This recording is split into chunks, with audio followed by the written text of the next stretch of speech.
లిటరల్‌గా వీళ్ళిద్దరు పెళ్లి చేయడానికి 17 కోట్లు పెట్టి ఒక ప్యాలెస్‌ని బుక్ చేశారు. పెళ్ళికి రావడం కోసం 2 ప్రైవేట్ జెట్స్ పురమాయించారు. ఇద్దరికీ బరాబర్ కోట్లల్లో ఆస్తుంది. కానీ ఆ అమ్మాయి ఇంకో 2, 3 నెలల్లో పెళ్లి పెట్టుకొని కాబోయే భర్తని చంపేసింది. అది కూడా ఘోరంగా, చాలా దారుణంగా నమ్మించి. ఫొటోస్ తీసుకుందామని చెప్పి కొండ ఎడ్జ్‌లో నిలబెట్టి లోయలోకి తోసేసింది. సో కన్ఫ్యూజ్ అవ్వకండి. ఇది 2 రోజుల క్రితం జరిగిన ఒక అత్యంత దరిద్రమైన, ఒక దిక్కుమాలిన క్రైము. క్లియర్‌గా ఒక కథలా చెప్తాను. సియా గోయల్, కేతన్ అగర్వాల్ అనే ఇద్దరు పెళ్లి చేసుకోబోతున్నారు. సియా గోయల్ అమ్మాయి అంటే పెళ్లి కూతురు, కేతన్ అగర్వాల్ అనేవాడు అబ్బాయి పెళ్లి కొడుకు. వీళ్ళిద్దరికీ మధ్యలో ఇంకొకడు కూడా ఉన్నాడు. ఆడి పేరు చెప్తాను. ఆ దిక్కుమాలిన ఏదో పేరు నాకు గుర్తు రావట్లా. చేతన్ చౌదరి. ఈడేమో ఆ అమ్మాయి లవరు. సో మీకు ఆల్రెడీ స్టోరీ అర్థమై ఉంటుంది. కానీ ఈ స్టోరీలో ఆ అమ్మాయి చేసిన నమ్మక ద్రోహం ఏదైతే ఉందో అది చాలా దారుణం.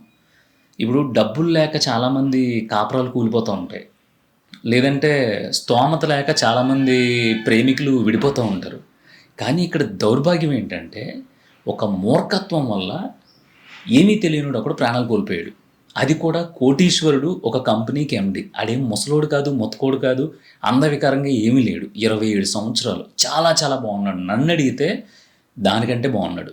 అంటే ఎవరైతే సియా గోసుల అబ్బాయిని చంపేసిందో దానికంటే బాగున్నాడు. అది ఇది అంటావా, అమ్మాయికి విలువ లేదా అని ఎవరైనా అనేవాళ్ళు ఉంటే దయచేసి కామెంట్ సెక్షన్లోకి వెల్కమ్. ఎందుకంటే నిజాలు మాట్లాడుకోవాలి కదా. ఆడు అంటారు కదా ఏదైనా జరిగినప్పుడు. సో అది అనాలి కదా. అదేం బూత్ కాదు, జస్ట్ ఆమె, అది, రకరకాల పర్యాయ పదాలు అన్నట్టు. సో కథలోకి వెళ్తే ఏం జరిగిందంటే ఒక ఇద్దరు వ్యాపారవేత్తలకు సంబంధించిన కొడుకు కూతురు, వీళ్ళిద్దరికీ పెళ్లి చేయాలని పెద్దలు నిర్ణయించారు. వీళ్ళు కూడా ఒప్పుకున్నారు. హ్యాపీగానే స్టార్ట్ అయింది. నాకు తెలిసి అక్టోబర్లోనో ఎప్పుడోనో పెళ్ళి. వీళ్ళ పెళ్లి కోసం 17 కోట్లు పెట్టి ఒక ప్యాలెస్ బుక్ చేశారు. ఫోటోషూట్లకి కోట్లు ఖర్చు పెట్టారు. సో వీళ్ళందరూ కూడా గెట్ టుగెదర్ అయ్యి సరదాగా పెళ్లి వరకు రకరకాల చిన్న చిన్న ఫంక్షన్లు, సంగీతులు పెట్టుకుంటారు కదా. ఎన్నిటికి బాలి, మాల్దీవ్స్ ఇలాంటి గొప్ప గొప్ప ప్లేసెస్కి వెకేషన్స్ కూడా వెళ్తున్నారు. సో ఈ పెళ్లి కూతురు బర్త్డేని ఈ అబ్బాయి సెలబ్రేట్ చేశాడు. ఈ అబ్బాయికి సంబంధించిన స్పెషల్ డేని ఆ అమ్మాయి సెలబ్రేట్ చేసింది. అంతా బాగానే నడుస్తుంది. ఒకరోజు ఏమనుకున్నారంటే ఈ స్టెప్ బై స్టెప్ జరిగే ఈవెంట్స్లో భాగంగా మనం మంచి ట్రెక్కింగ్కి వెళ్దాం. ట్రెక్కింగ్ అంటే మనకి ఇష్టం కదా. సో అక్కడికి వెళ్తే సరదాగా ఫోటోలు కూడా తీసుకోవచ్చని ఈ సియా అనే అమ్మాయి ఎవరైతే ఉందో ఆ అమ్మాయి ఈ కేతన్ అగర్వాల్ని తీసుకుని ఒక కోటకి వెళ్ళింది. అది పూణేలో ఉంది. బాగా ఎత్తైన కోట, అప్పట్లో గొప్ప పేరున్న కోట. సో కోటకి ఎక్కిన తర్వాత సరదాగా ఫోటోలు తీసుకుంటా ఉంటే పొరపాటున మీద పడినట్టు ఎడ్జ్లోకి వరకు తీసుకెళ్ళిన తర్వాత ఆ అమ్మాయి అబ్బాయి మీద పడిపోయింది. తనేమయ్యాడు, ఇలా పడిపోయే సమయంలో ఒక చెట్టుని పట్టుకుని ఆగిపోయాడు. ఆగిపోయి పైకి వచ్చాడు. పైకి వచ్చిన తర్వాత అదేంటి ఎందుకు తోసావు అన్న సెన్స్లో అడగబోయేసరికి, అమ్మో పాము, పెద్ద పాము కనిపించింది, నాకు భయం వేసింది, నిన్ను పట్టుకుందాం అనుకున్నాను భయంతో, ఈలోపు నువ్వు కింద పడిపోయావు, నేనేమో పక్కన పడిపోయాను అంది. సరే కదా అని మనోడు కొంచెం నమ్మనట్టుగానే ఆ భయం, ఆ కన్ఫ్యూజన్లో అయిపోయింది. ఆ రోజు వెనక్కి వచ్చేసారు. వెనక్కి వచ్చేసిన తర్వాత రూమ్కి వచ్చిన తర్వాత మరి సరిగ్గా స్కెచ్ చేసినోడు ఎవడైనా సరే కవ్వించి మైమరపించి జరిగిందాన్ని మర్చిపోయేలా చేస్తాడు కదా, అందులోనూ ఆడది. సో మొత్తం మీద వెళ్ళారు. వెళ్ళిన తర్వాత ఎలా మైమరిపించింది. మన మొగదలకు ఒక వీక్నెస్ ఉంది కదా, మనోడు ఐస్ అయిపోయి అంతా బాగానే ఉంది కదా అని మళ్ళీ గిల్లి కజ్జలు ఆడుకోవడం మొదలుపెట్టారు. మళ్ళీ అంతా యథావిధిగా నడుస్తూ ఉంటే ఈ అమ్మాయి మళ్ళీ ఇంకోసారి ఏం చేసిందంటే, సరే మళ్ళీ మొన్న ఏదో జరిగిపోయింది, కానీ కోట చాలా బ్యూటిఫుల్గా ఉంది, మనం తప్పనిసరిగా అక్కడికి వెళ్ళాలి, మన ప్రేమ అక్కడే చిగురిస్తుంది అంది. ఈ తెంగరాదు ఏం చేశాడు, చచ్చిపోయినోడి గురించి అలా మాట్లాడకూడదు కానీ నాకు లోపల నుంచి ఈ బూతులు వచ్చి అది రాకూడదని చెప్పి ఇలా చెప్తున్నా. మళ్ళీ అదే కోటకి, అదే ప్లేస్కి తీసుకెళ్తే ఈ అబ్బాయి ఏమీ తెలియక వెళ్ళాడు. ఈసారి ఏం చేసిందంటే వాళ్ళ లవర్ ఉన్నాడు కదా, ఆ ఎదవ పేరు నాకు గుర్తు రావట్లా, చేతన్ చౌదరిని కూడా, ఒరే చౌదరి నువ్వు నేను ఇలా మళ్ళీ తీసుకొస్తున్నాను, మొన్న మిస్ అయిపోయాడు, నా వల్ల అవ్వలేదు, కొమ్మ ఏదో పట్టేసుకున్నాడు, సో ఈసారి పక్కాగా ప్లాన్ చేద్దాం అని చెప్పి ఆ చేతన్ చౌదరిని సేమ్ ట్రెక్కింగ్ ఆ కొండ ఎక్కడైతే ఉందో అక్కడికి అన్ని సెపరేట్గా సంబంధం లేనోడి కింద రమ్మని మళ్ళీ కపుల్స్ ఇద్దరు కలిపి సేమ్ ప్లేస్కి వెళ్ళారు. ఈసారి పక్కాగా ప్లాన్ చేశారు. సో ఇద్దరు కలిపి మనోడిని తోసేశారు. దాదాపుగా 400 అడుగుల లోతున్న లోయలో పడి ఆ అబ్బాయి చనిపోయాడు. చనిపోయిన తర్వాత పరిగెట్టుకుంటూ వచ్చేసారు. పోలీసులు ఫోన్ చేసేసిందేను, సార్ నా హస్బెండ్ ఇలా, నేను కాబోయే భర్త ఇలా లోయలో పడిపోయాడు, మేము ఫోటో షూట్ చేసుకోవడానికి వచ్చాం, ఎలాగో ఏంటో అని డ్రామా ఆడింది. పోలీసులు కూడా చాలాసేపు, దాదాపు ఒక 4-5 గంటలు మొత్తం రెక్కీ చేసి దిగి చూస్తే దొరికాడు. అబ్బాయి చనిపోయాడు. ఈ అమ్మాయి ఏమో ఫోటోషూట్ చేసుకుంటా సెల్ఫీ తీసుకుంటా ఉంటే ప్రమాదవశాత్తు పడిపోయాడని చెప్తుంది. కానీ పోలీసులు తెలివిన వాళ్ళు కదా, వాళ్ళకి ఎందుకో డౌట్ వచ్చి సరే ఇక్కడే జరిగింది, ఏమన్నా సీసీటీవీలు ఉన్నాయా, అసలు ఎంట్రీ ఎవరెవరు అయ్యారో రోజు ఏంటి పరిస్థితి అని అన్నీ చెక్ చేయడం మొదలు పెడితే ఈ పాప, అదే సియా పాప ఉంది కదా, ఎంత బ్యూటిఫుల్గా ప్లాన్ చేసిందంటే బుర్రతో. ఆ కోటలోకి వచ్చే ముందు ఒక టికెట్ కౌంటర్ ఉంటుందంట. అక్కడ ఏంటంటే టికెట్ తీసుకున్న వాళ్ళకి స్కాన్ చేస్తారంట క్యూఆర్ కోడ్, ఎవరు వెళ్తున్నారు ఏంటి అని. ఈ అమ్మాయి ఏం చేసింది, నేను ఆన్లైన్లో తీసుకున్న టికెట్, ఇది సిగ్నల్ లేదు, సో స్కాన్ అవ్వట్లేదు, అది ఇది అని చెప్పి మొత్తం మీద ఏదో ఒకటి చేసి అక్కడ స్కాన్ చేయకుండా నేను వచ్చేటప్పుడు స్కాన్ చేస్తాను అని అబద్ధం చెప్పి జాగ్రత్తగా జంప్ అయిపోయింది. ఎందుకంటే తన డీటెయిల్స్ తెలియకూడదు అని. సో వెళ్ళారు లోపలికి, ఏ డీటెయిల్స్ ఇవ్వలేదు. ఆ వచ్చిన దొంగన కొడుకు చేతన్ చౌదరి ఎవడైతే ఉన్నాడో ఆడు కూడా ఏ డీటెయిల్స్ ఇవ్వకుండా లోపలికి వెళ్ళారు. మనోని లేపేసి సైలెంట్గా వెళ్ళిపోయిన తర్వాత పోలీసుల ఎంక్వైరీ ప్లస్ అక్కడ ఉండే గార్డ్ ఎవడో చూశాడంట. చూసిన తర్వాత ఎన్ని ఎంక్వైరీ చేస్తే పాప దొరికిపోయింది. పాపని తీసుకెళ్ళారు. ఏంటి పరిస్థితి అన్నారు. 2 పీకేరో లేదంటే ఇంకేమన్నా చేశారో అని మొత్తం మీద చెప్పి ఇలా నేనే చేశాను, ఇది పరిస్థితి అని మొత్తం పోలీసులు తెలిసిన తర్వాత దీంట్లో అతి దౌర్భాగ్యం ఎవరిదంటే ఆ అబ్బాయి తండ్రి. మీడియా మొత్తం వాళ్ళ ఇంటికి వెళ్ళింది.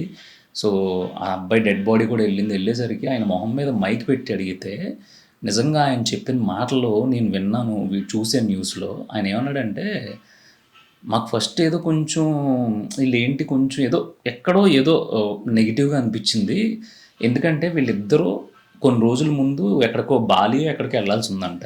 ఆల్ ఆఫ్ సడను మన కేతన్ ఎవడైతే ఉన్నాడో, అంటే పెళ్లి చేసుకోబోయే అబ్బాయి సియాని, తన పాస్పోర్ట్ మాయమైపోయింది. ఎయిర్పోర్ట్కి వెళ్ళిన తర్వాత సడన్గా పాస్పోర్ట్ ఎలా మాయమవుతుంది, ఎందుకంటే రూమ్లో ఇద్దరే ఉంటారు, ఒకటి అమ్మాయి ఒకటి తను. పాస్పోర్ట్ విషయంలో ఎవరో కూడా నెగ్లెక్ట్ చేయరు. సో ఎందుకు మాయమైంది అని ఒకసారి అనుకున్నారంట. తర్వాత ఏమైందంటే ఫస్ట్ టైం లోయలో గెంటేసినప్పుడు ఎప్పుడైతే ఫెయిల్ అయిందో, ఆ ఫెయిల్ అయినప్పుడు కూడా ఈ కేతన్ను ఏదో కన్ఫ్యూజన్లో ఎవరో తోసినట్టు అనిపించింది, తనకి ఏదో పాము కనిపించిందంట. సో నన్ను పట్టుకుందాం అనేసరికి నేను పడిపోయాను అన్న సెన్స్లో మనోడు చెప్తూ ఉంటే ఈ అమ్మాయి ముఖంలో ఒక ప్లెయిన్ ఎక్స్ప్రెషను. అంటే ఇప్పుడు నిజంగా అలాంటి పొరపాటు జరిగితే మనం ఏం చేస్తాం, నిజమే పెద్ద పాము మావయ్య, ఇది పరిస్థితి, నాకు భయం వేసింది, పట్టుకుందాం అనుకున్నాను, కేతన్ని పడిపోయి ఇలా అంట. ఆ అమ్మాయి ఏమీ లేదు, ఒక ప్లెయిన్ ఎక్స్ప్రెషన్తో ఉందన్నమాట.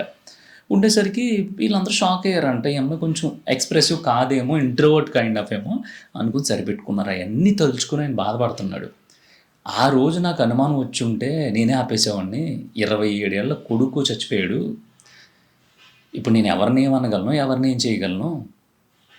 సో ఫస్ట్ నుంచి ఇది ప్రీ ప్లాన్డ్గా జరిగే ఉంటుంది, ఇప్పటికిప్పుడు జరిగింది కాదు అని చెప్పిన తర్వాత అప్పుడు వెళ్ళి మనోడు ఇంకోటి ఉన్నాడు కదా లవరు, తనని పట్టుకొచ్చి ఇద్దరిని 7 రోజులు రిమాండ్కి ఇచ్చారు. అంటే 7 రోజులు పోలీస్ కస్టడీలో పెట్టారు. ఇప్పుడు రాబోయే 7 రోజుల్లో వీళ్ళు చేసిన దరిద్రమైన దిక్కుమాలిన ప్లానింగ్స్ ఇంకెంత ఘోరంగా ఉన్నాయో, ఇంకేమేం చేశారో అన్నీ బయటకు వస్తాయి. ఇప్పుడు మెయిన్ టాపిక్లోకి వస్తే, ఇప్పుడు మన తెలుగులో కూడా తయారయ్యారు కొంతమంది. అమ్మాయిల బట్టలకి సెక్స్ని అంటగట్టింది ఎవరు, అమ్మాయి తిరగొద్దా, అమ్మాయికి ఇల్లు లేదు, ఇలాంటివన్నీ కొంతమంది మాట్లాడుతూ ఉంటున్నారు కదా. అమ్మాయికి సొంత ఇల్లు లేదు,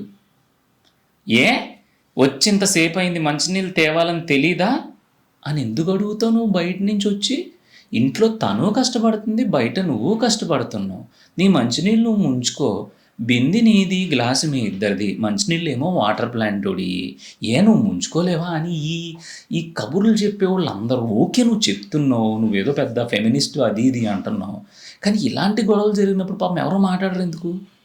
ఇది ఏమన్నా కొత్త పోనీ? అంటే దేశ చరిత్రలో, ప్రపంచ చరిత్రలో ఇది ఒకటే జరిగిందా అంటే రీసెంట్ నాకు తెలిసి 2-3 నెలల క్రితం, 4 నెలల క్రితం కూడా ఒకరిని తీసుకెళ్ళి హనీమూన్ అని చెప్పి అక్కడ సావదొబ్బారు. ఆడిని అక్కడ లోయలోకి తోసేస్తే ఆడి శవం కూడా దొరకలా. సో ఇలాగా ఒక అమ్మాయికి అన్యాయం జరిగిందంటే వెంటనే బయటకు వస్తుంది, కానీ ఒక అబ్బాయికి అన్యాయం జరిగినది బయటికి రాదు.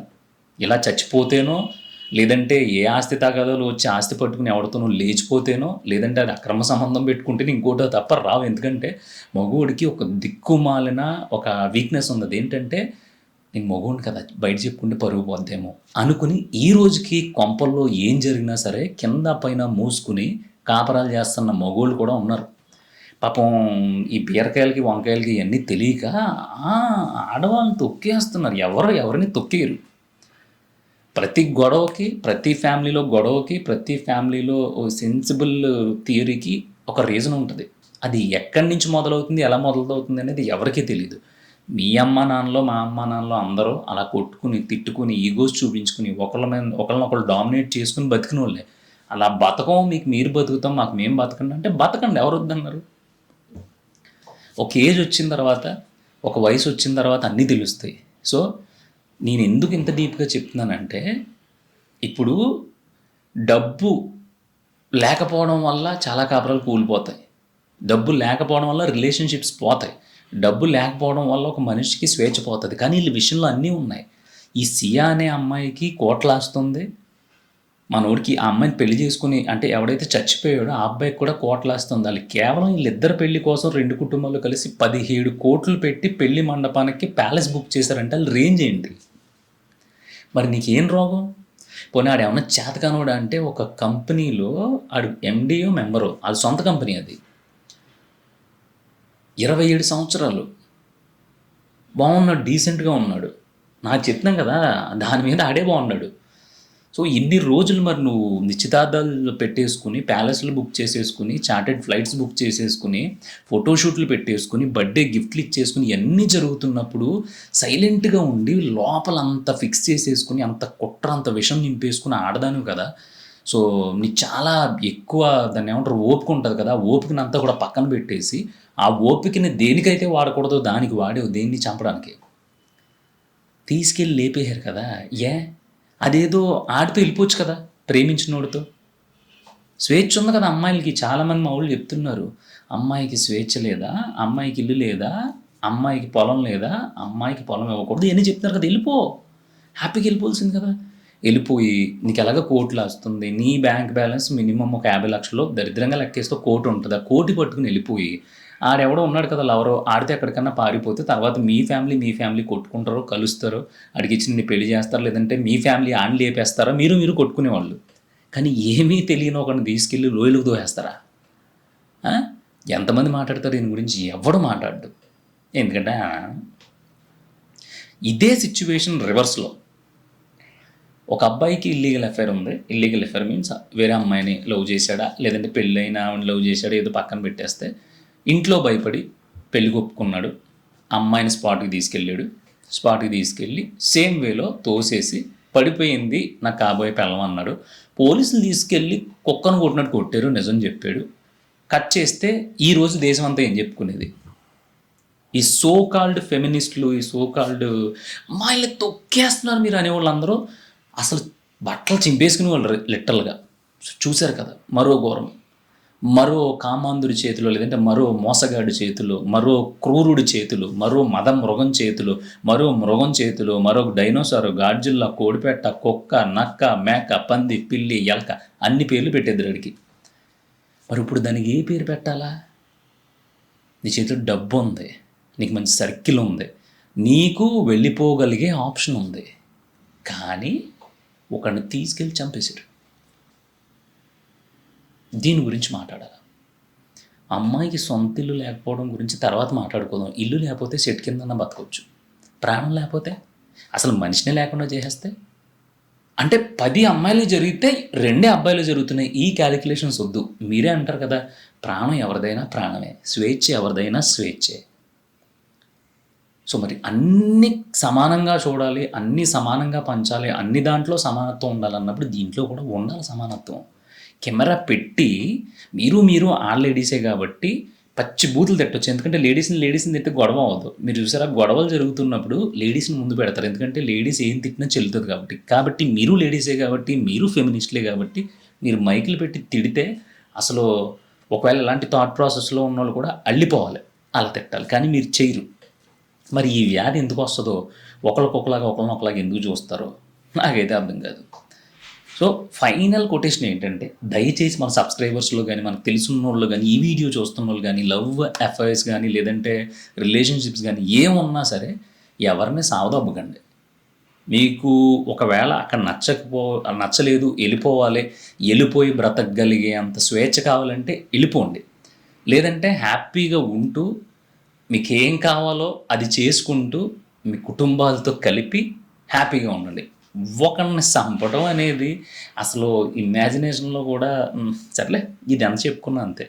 సో, ఈ స్టోరీలో రాబోయే రోజుల్లో ఏమో ఎవడో వైపు న్యాయం ఉంది, నిజంగానే జరిగి ఇంకోటి ఏమన్నా కొత్త ట్విస్ట్ వస్తుందా లేదా పక్కన పెడితే, యాజ్ ఆఫ్ నౌ ఇప్పటిదాకా జరిగిన దాన్ని బట్టి నేను చెప్పింది, నాకైతే తలుచుకుంటా ఉంటే ఎలా ఉందంటే, ఆ కోట దగ్గర పక్కన నిలబడి ఆడిని తోసేయడం చూస్తున్నంత క్లియర్‌గా కనిపిస్తుంది నాకు పిక్చరు.